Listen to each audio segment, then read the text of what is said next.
Well, who needs men, right? Bloody useless.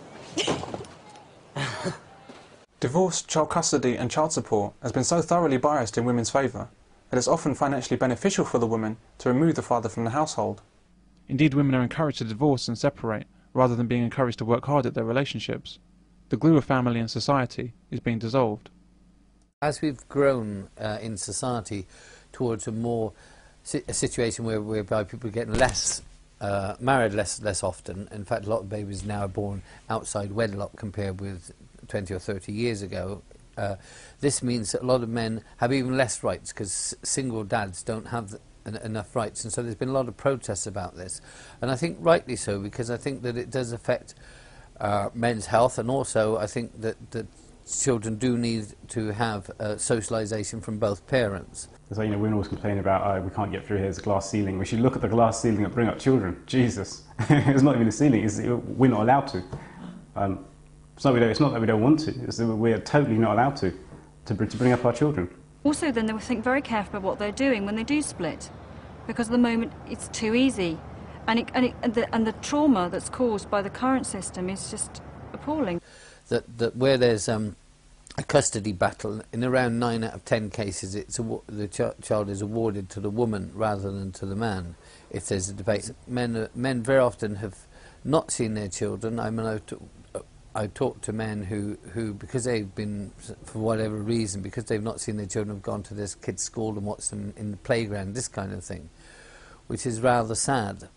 And so I think that this is an era where I think a more equal approach would be valuable. Mothers seek to get rid of the father, but leave his wallet behind, or else turn to the state for support. I'll give you an example. My daughter, she split from her husband a couple of 3 years ago, and she freely admitted, she said, I can't believe, she said, the amount of money that I'm getting now that I didn't get before. I paid my rent, my rates, I'd have got my family tax credits, I'd have got the child benefit, and I'd have got the support from Nick as well. She said, I'm better off financially as a single mother, she said, than I was when I was with Nick.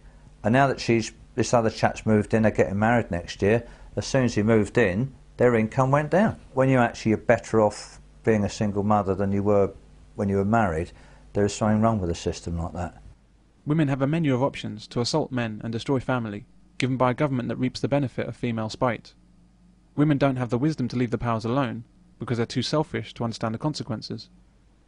The real purpose of continuously defaming men, belittling fathers, and also inflating the incidence of male child sexual abuse and male domestic violence is to dismantle the family and further separate men from children and women's lives. By using this divide and conquer technique based on lies and prejudice, the greatest protectors of children and family, men, are kept away from those most in need of protection. The reason this is being done is simple.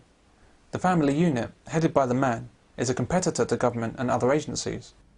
First thing that had to be destroyed was the family, the man, because he will not work for the state, he will work for his wife and children, and his loyalty will go to his wife and children.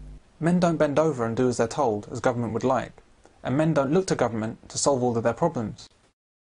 Men have an instinctive understanding that self-reliance is the only protection from tyranny. The same cannot be said of women. They are far more malleable and controllable. When a man looks at the world, he looks for freedom and opportunities for himself and his family. He wants the ability to succeed so that he can provide. When a woman looks at the world, she wants security and comfort. She wants to depend on someone to provide that for her. Where a man is not available, she desperately looks for a replacement. She looks to the state. This is why many were fearful of what it would mean for women to have the vote.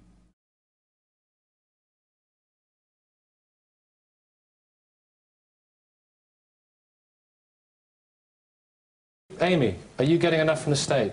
I don't think I am, no. I think everybody stands here and says, oh, all these mums are living off benefits, not going back to work, but maybe if they gave us a little bit more leeway with childcare. What do you get at the moment? Just Pardon? What sort of help do you get? I get housing benefit and income support. Women voting leads directly to big government. Women don't vote for less taxation and easier business regulations as men do. Women vote for more social services, more benefits, more childcare, more government departments provide help, more staff, more. Women vote for all of the things that lead to higher taxation, and that would be largely unnecessary if they restored their faith in men. But the government's success has been to divide women from men by selling the story of man's evil. If families were allowed to take care of themselves and raise their children normally, they wouldn't need social services, child support agencies in the NSPCC, lawyers and counsellors, ASBOs and increased police numbers, probation officers, higher council tax, bigger prisons and fast food restaurants for Sunday dads.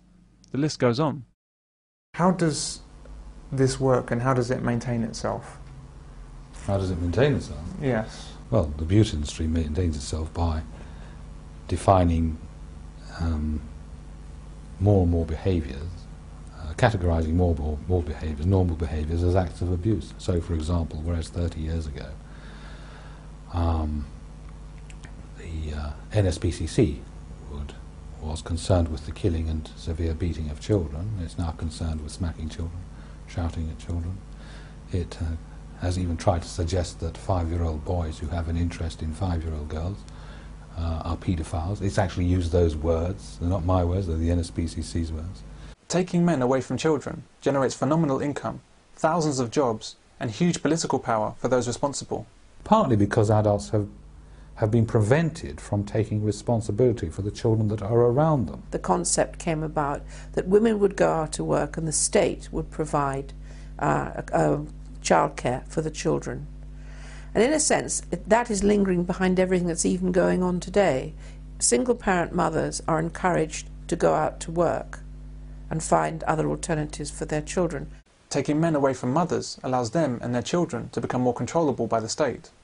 The mother feeds and washes her children, and the excluded father is made to pay for their upbringing. But it's the government that raises the children, becoming the surrogate father and husband.